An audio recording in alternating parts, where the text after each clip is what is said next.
Hello, Gems. Welcome to another episode of Tiaras and Tech. I'm your host, Shelley Benhoff, and today I'm talking to Jillian Kaplan, head of Global Telecom Thought Leadership. We talked about her journey as a Pluralsight author, the importance of emotional intelligence in leadership, and not settling for a job that doesn't make you happy. Without further ado, on to the episode. Hey, Jillian, welcome to the show. Thank you so much for being here. Thanks for having me. Awesome. Yeah, let's just jump right in and have you tell us your story of how you got started in tech. Sure. So pretty simple. I went to an engineering school and we had a lot of sort of tech-based recruiters come to campus. And I got hired at like a campus interview process.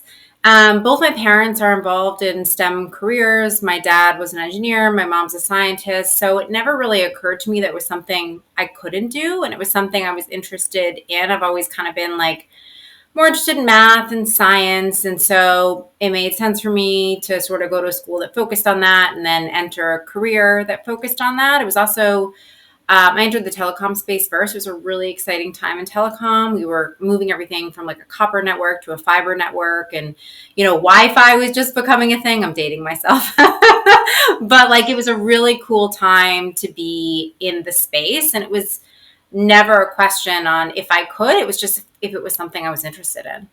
Yeah, absolutely. I have a lot of the same.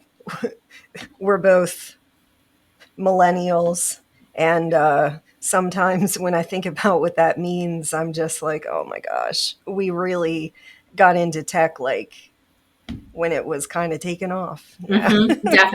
Definitely. Yeah, absolutely.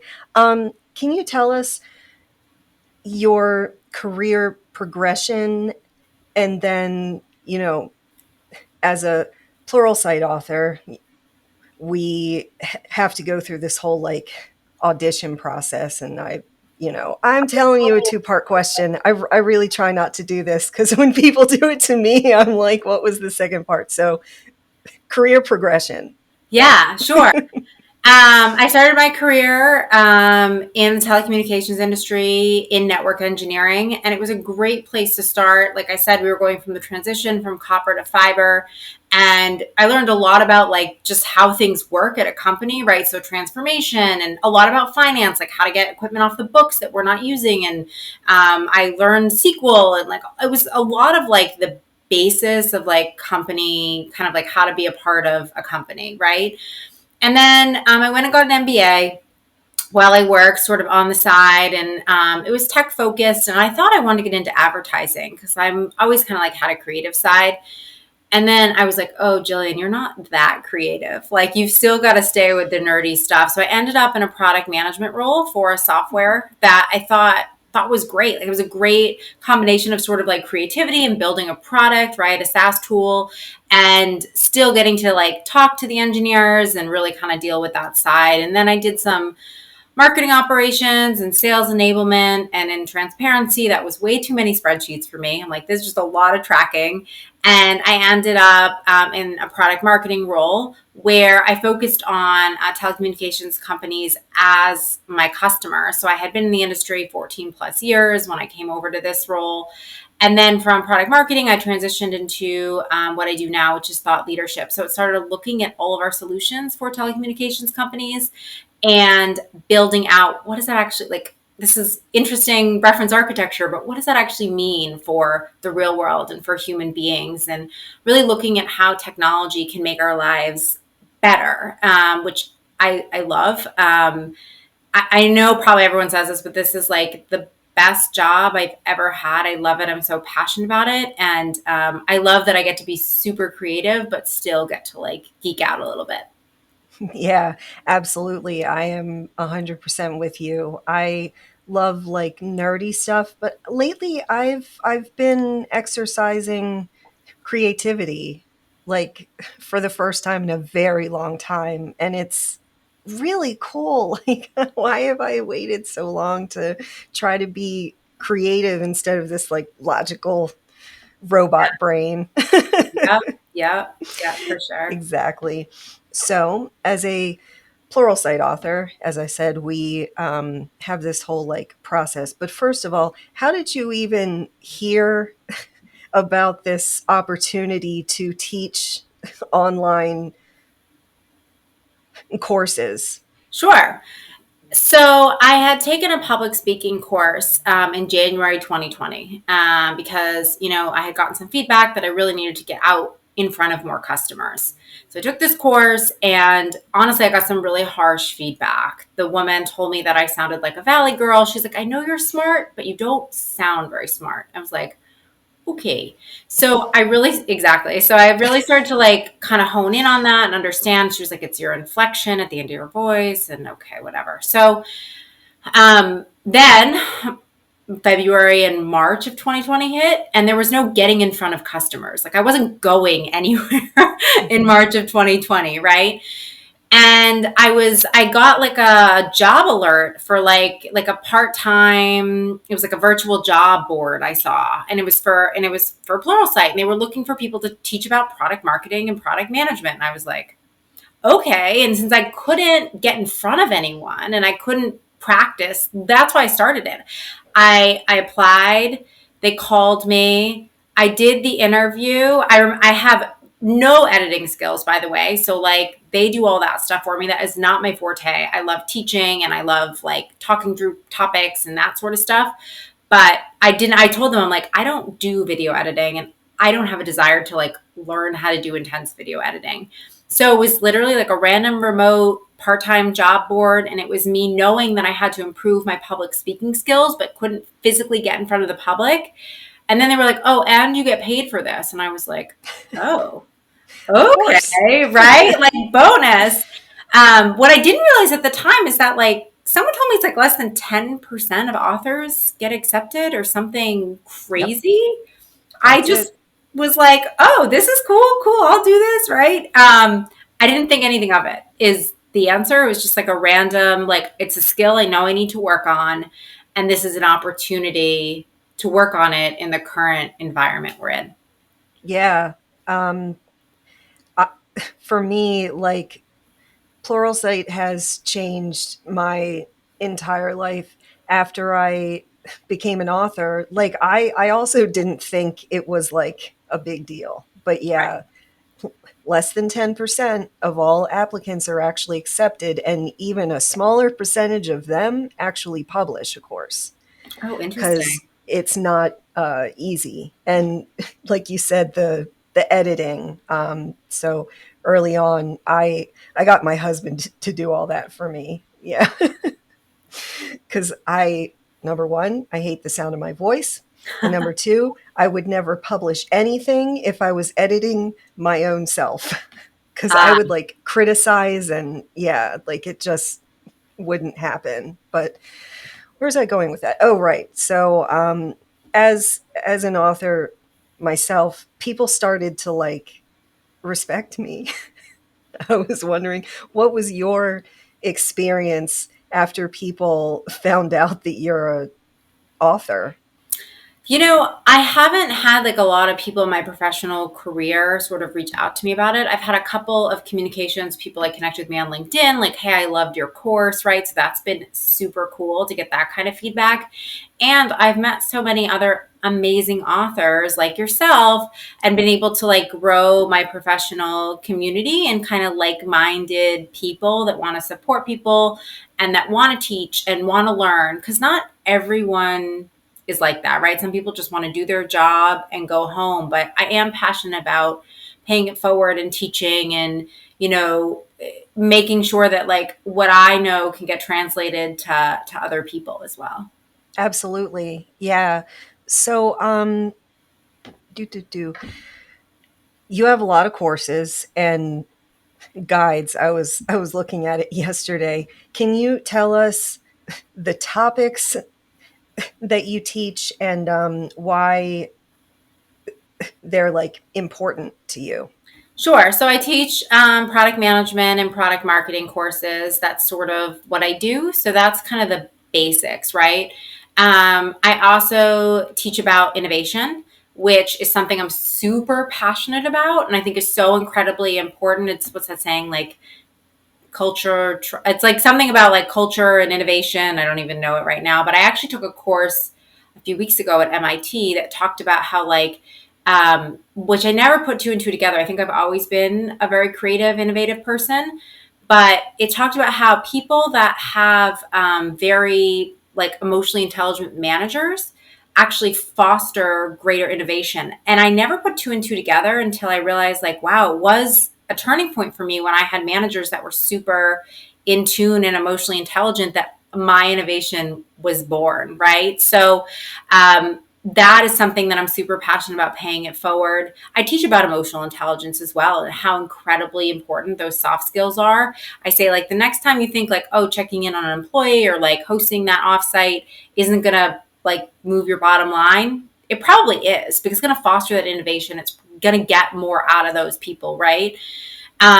I teach about diversity and inclusion, which is so incredibly important to me. And it's a really hard topic. And truthfully, I've had some comments on my, like this doesn't belong on Pluralsight, right? I've had some comments like that, and that's kind of a tough pill to swallow. But I also, just like I disagree with emotional intelligence not being important, because I think it's very important, diversity and inclusion is also super important. And I teach about communication, specifically virtual communication is incredibly important. And then I've done some project management as well, because as a product manager and a product marketing person, there's a lot of project management that sort of comes within that. And I do have an agile marketing certificate. So I've done some stuff around that. Have you published all of this since 2020, I guess? Yes, yeah. Your author page is so much longer than mine. I was I did a like, lot I of thought you would, yeah, too. When they were doing like writing stuff, I do love to write, so I enjoyed yeah, those. yeah.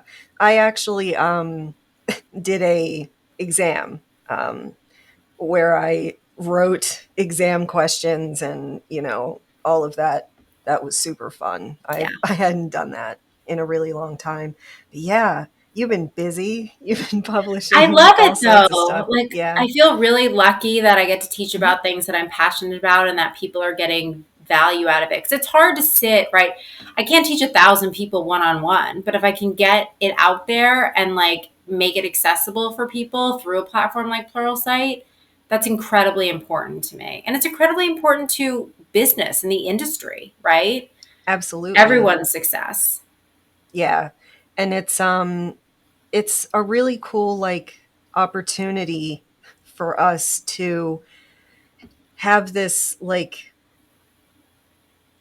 passive income, Hmm. which is how I started my business, because I was still earning off of courses, and then if I work enough on top of it, then it all works out. I'm still figuring things out, but yeah, Yeah, totally. the passive income. Yeah.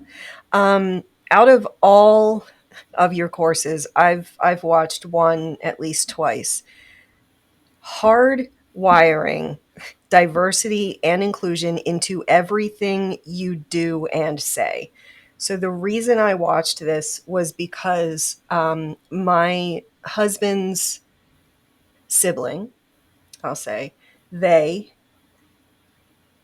are non binary, came out 2016 probably. I had called them her my whole life, and I was trying to get to a place where I could just say they like naturally, and I have now, and it's like amazing. How do you achieve that? Yeah, I think it's really hard to it shouldn't be really hard, but really hard for a lot of people to like understand that inclusion, it can be understanding, to your point, like things that you're struggling with. None of us are perfect. So that's something I talk a lot about in the course. Like, just because you make a mistake and misgender someone or say something offensive to someone or have a microaggression that you don't realize, that's not the problem. The problem is when you don't address it. right? And you refuse to say like, oh, well, this is on me. I mean, I have so many stories. I had a conversation with someone who does identify as they, them, and we were doing a panel, and I'm like, they had asked that we put our pronouns. And I was like, but why? Everyone knows I'm she, her. And they said, but if you put your pronouns on, it helps people understand that you're an ally, right? And that you're willing to call people by what pronouns they're most comfortable with instead of what pronouns you think that they should have. And I'm like, okay. And that was a lesson for me. And that was also like something that I had, a little bit of a microaggression, right? But it's important to address those things and not just say like whatever about them. That's the key. I also had a conversation with a woman who reached out to me who lived in Egypt. And my first thought was, women in Egypt can work, right? Like I literally, and I told her I thought that. And she's like, it's so crazy, Jillian, because I know tons of people think that when they talk to me. I'm the first one to say it out loud, right? And I'm like, yeah, I mean, it doesn't make me a terrible person because I have these thoughts. It helps me grow as a person. And I think the more that we put out there that we're not perfect and that like we are working through understanding different cultures and different genders and whatever it is, that's the key to getting society to say like, okay, we can all do this together and none of us are perfect. So for me, it's about understanding sort of where you're struggling and addressing what you may be doing that may be offensive or non-inclusive to someone else instead of just ignoring it. Absolutely. It takes a lot of self-awareness. Mm-hmm. One of the things that I talk about all of the time is that, I call people out a lot on like stupid things they say to me or whatever, especially um, because I stutter. And so if it happens, then people laugh, right? It's just the normalization of laughing at someone with an actual disability, And so I'm like, that's not okay. I stutter. They'll either say, I didn't mean to offend you, so you shouldn't be offended. Or why didn't you tell me before I laughed? Okay, first of all, it is not my job to police or to like um what is it? Like take control of someone else's ignorance. Like you're in charge of that. I'm not going to tell you up front that I stutter if I'm not stuttering at the time. Why would I do that? But then it like breaks some people's brains to apologize and admit that they were wrong. Yep. And sometimes, because I also teach, a lot of this too. And sometimes I'm just like, I feel like I'm teaching kindergarten. Just be nice. Be Yeah. nice to each Yeah. other. And it's, my God, it gets tiresome after a while. But this is why I also teach all of this stuff because I want to help the people who are open to learning this stuff. Yeah. But I've Yeah, also and had it's some. it's so important to like move your business forward to have everyone feel accepted at work because people are going to do their best work when they feel like they're a part of something, and when they feel respected, and when they feel, included. And I think when someone who teaches about DEI and talks about it, which I do a lot on my social as well, admits that they're not perfect, right? And I didn't think about putting my pronouns in there. I assumed, women in the Middle East couldn't work, right? It makes them feel like, okay, like maybe I can start addressing some of my unconscious biases or my microaggressions, right? Because Mhm. none of us are perfect, even those of us that teach about it. We've just learned. Absolutely. The reason I teach uh, leadership is because I used to be a horrible manager. Right, right. Because I learned these horrible practices from other horrible managers. And when I realized that I was doing bad things, then I was just like, well, how do I learn how to do the right things? And so I teach it. Yep. Yep. Yeah. Um, let's see. So let's take a quick break for my segment, Precious Gems. This is where I take comments from social media, Twitter, Instagram, TikTok, and YouTube, and LinkedIn probably at some point. Yeah, so let me show today's precious gem. Share my screen.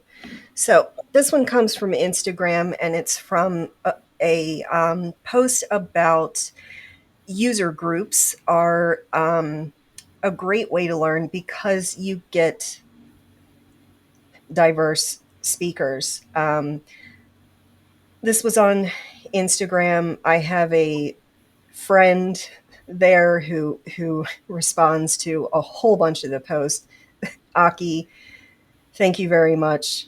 Love this, she says. And then also underneath of that, Ba with Sina, I'm not exactly sure how to say that anyway, agrees as well that user groups help you get exposure to, a well-rounded group of speakers.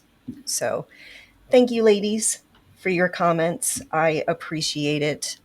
If you want to be featured as a precious gem, send us your comments at Tiaras and Tech on all social media. All right, back to Jillian. I told you earlier that I binge watched your TikToks yesterday. I was preparing for this. There were so many different things that you talked about, but the one thing that like grabbed me was that you were talking about why you shouldn't settle at work. Can you expand on that? Yeah, I think that, when we come into, I was a, 21-year-old college hire when I started in enterprise, right? In having a job.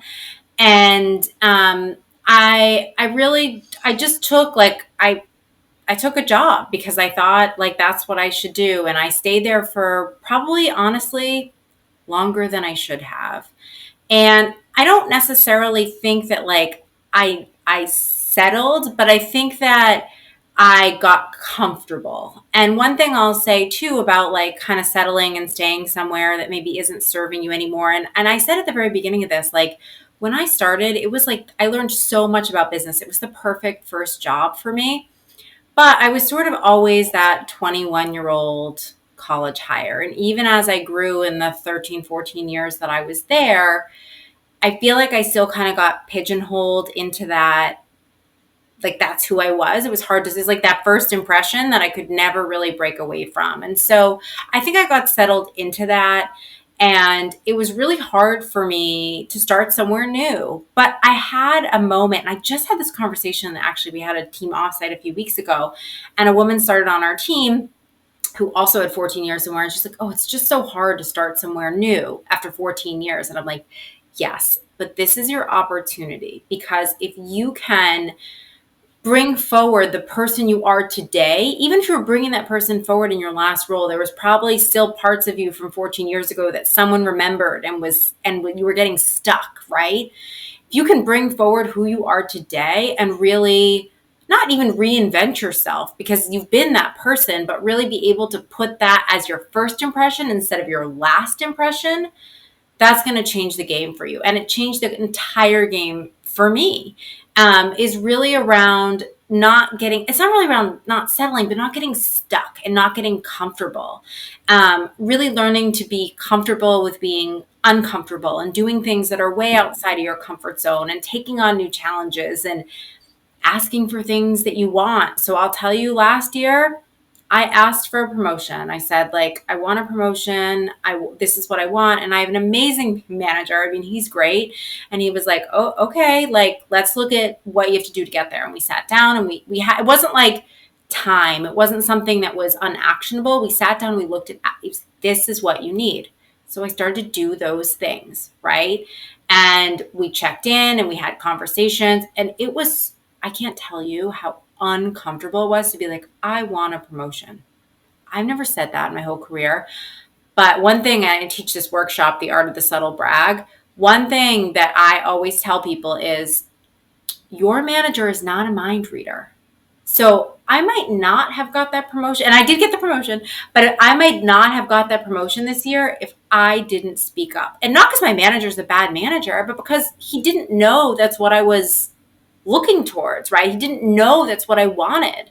So you've got to start putting yourself out there, start sharing what you're doing, and really, really not just kind of like be, right? You gotta be move forward instead of just like staying in the status quo. That was a Yeah. long answer. No, no. It's a podcast, Jillian. Like, Yeah, I know. I know. Just get that- going. I'm that's what this passionate is about for. this. Yeah. Yeah. It's so funny that you bring this up. I teach and I have like a whole part in a course about that you have to ask for a promotion. It's Yep. not going to be just handed to you unless, you're in some system or whatever. But most jobs don't have that. You have to ask. And having the balls to do that is hard. So, It's hard. congratulations. Thank you. Yeah, it was so hard, but like I was so. And let me tell you, when I shared that on LinkedIn, like my whole network celebrated with me. People are Nice. genuinely happy, but I also shared how I didn't just say like, oh, look at me, I got a promotion. It was like, this is how I got there. So I guarantee you, someone else started to think like, oh, maybe I need to ask. Maybe I need to have a conversation on how to. And that's all I mean, it wasn't a Pluralsight course, it was a LinkedIn post, but like that's my teaching mindset and that's my like pay it forward mindset. Absolutely. Yeah. And I mean, we are kind of public people. I realized after many, many years that when you're an author, your product isn't your courses, it's you Mm. personally. Yeah. Hmm. I That's why I do this now. I'm Yeah, like, okay.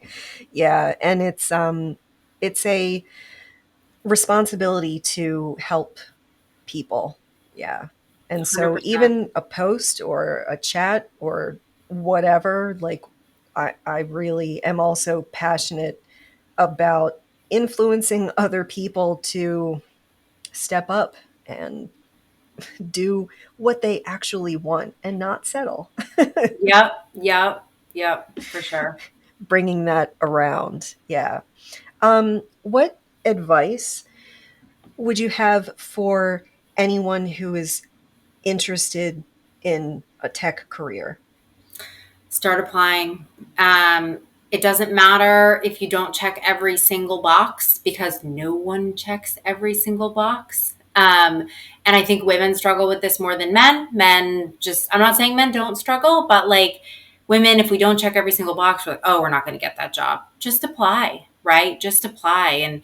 And I started working on a diversity committee, like a telecommunications diversity committee outside of my kind of current job. I rep my company, but it's not just in my company. We've talked about like maybe in tech we could have, they have like check boxes of like the kind of job and the location and the level. What if we had like non-technical versus technical background required, because not everyone who's interested in tech has a tech background. So, but there's so many jobs like in project management or some communications jobs, or we have lots of social media jobs, for example, that don't require you to be a scientist or an engineer to do them.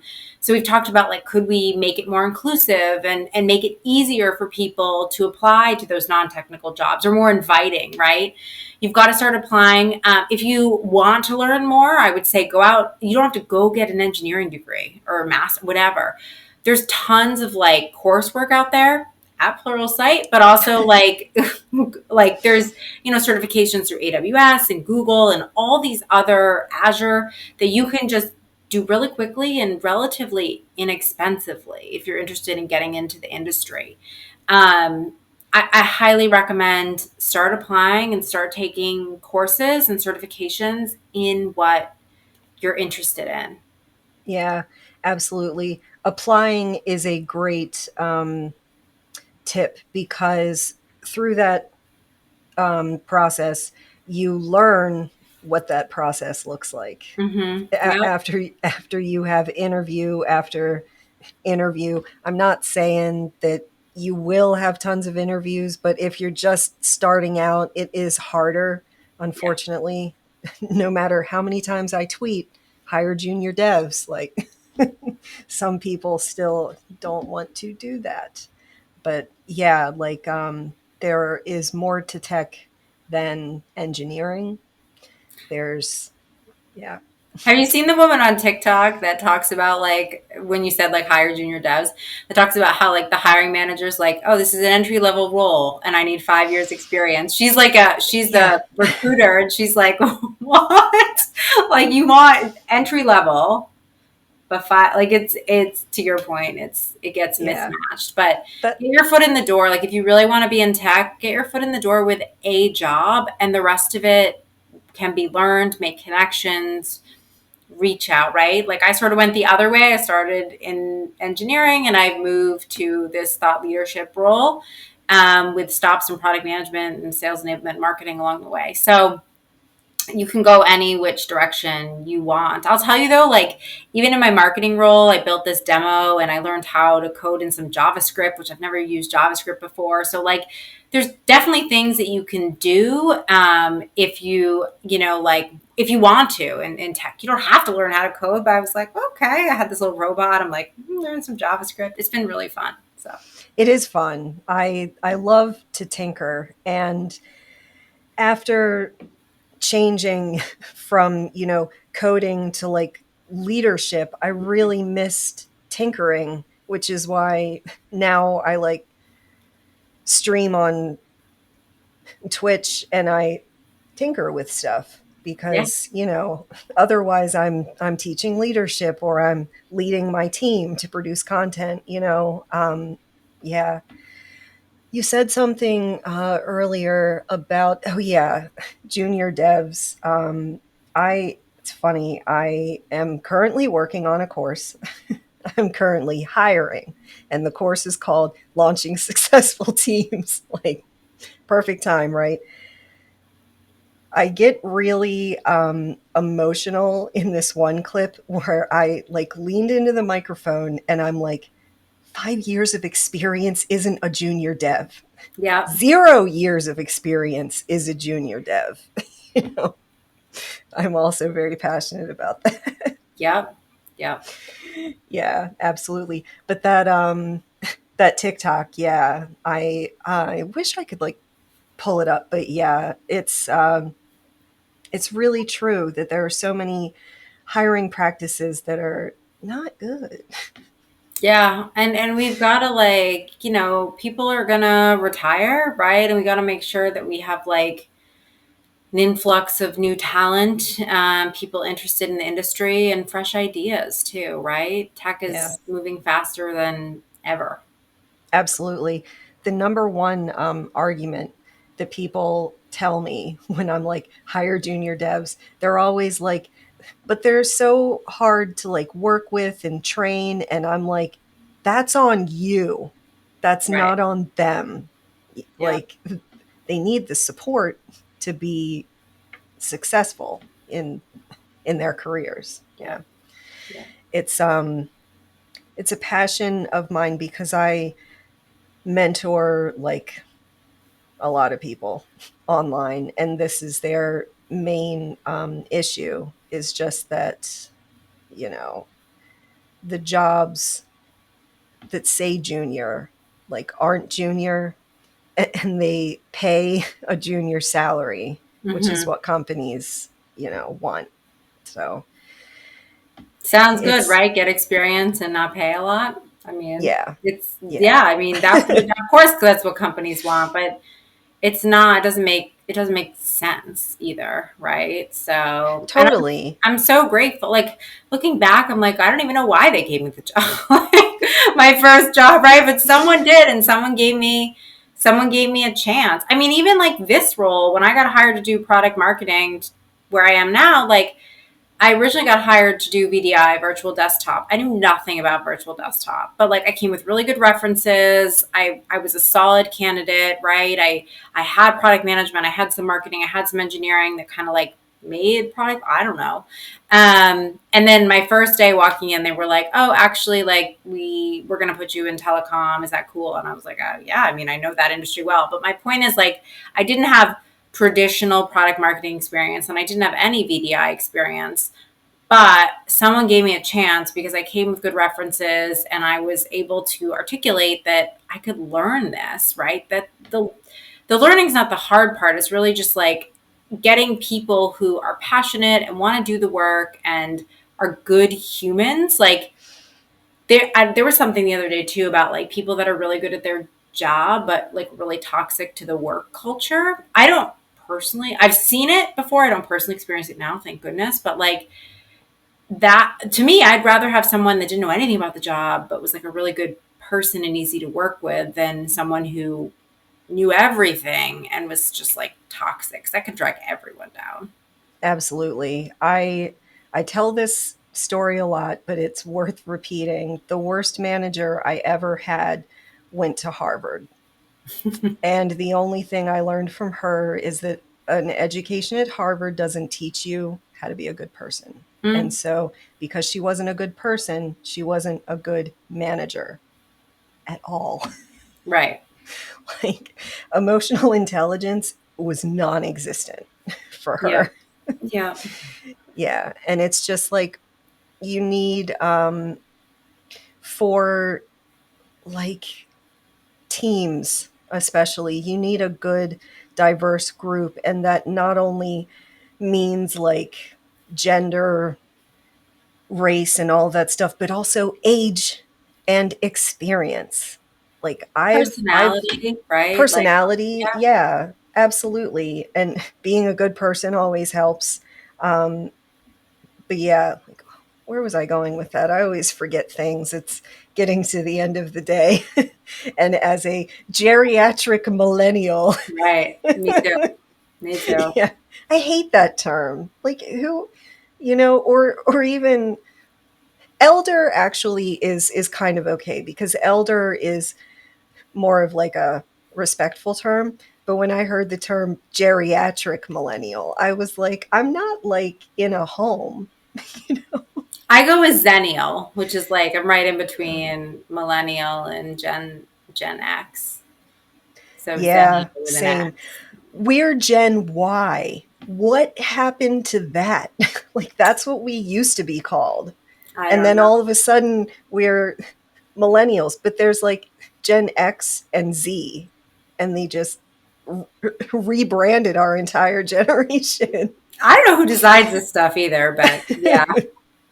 Yeah, it's crazy. Oh, goodness. Yeah, so we are nearing the end of our time. I'm always sad to end these because, like, I could talk to you all day long Same. about everything. Before I let you go, can you tell people where to connect with you and promote yourself? Sure. Yeah. So I'm on all the social media platforms: Instagram, Twitter, TikTok. You can find me at The Real J Kaplan on all those. So JKAPLAN. LinkedIn, I'm just Jillian.Kaplan, I think. I'll have to check. I'll have to check that. But feel free to connect with me on LinkedIn. That's where like most of my work focused content is. I would say like Twitter a little bit, and most of my personal stuff is on TikTok and Instagram and Facebook, but feel free to connect with me anywhere. And then I have a Pluralsight page, and then all the guides that I've sort of like written on my own for DEI and tech are at unwrittenguides.com. And we've taught people about the art of the subtle brag, which is what I kind of touched on earlier about how to sort of self promote. And we have two guides that we've met with over 20 top leaders in the industry and gotten their top 3 tips for a successful career. That includes DE&I. So not just like things you should do to like kind of climb the corporate ladder, but how to like be inclusive in the process. So like be a good person and grow your career. They don't have to be, they're not mutually exclusive. They should be inclusive. And that's what these guides focus on. That's awesome. Yeah. I'll have links to everything in the um, description or show notes or whatever. Jillian, thank you so incredibly much. I enjoyed this conversation a lot. Thanks for having me. Yeah, absolutely. If you want to support us, please like, subscribe, and share this episode with your fellow gems. Let me know in the comments what other topics you would like me to cover, and follow Tiaras and Tech on social media and use the hashtag #MakeYourselfShine. Thanks for watching or listening, and have a great day. Bye.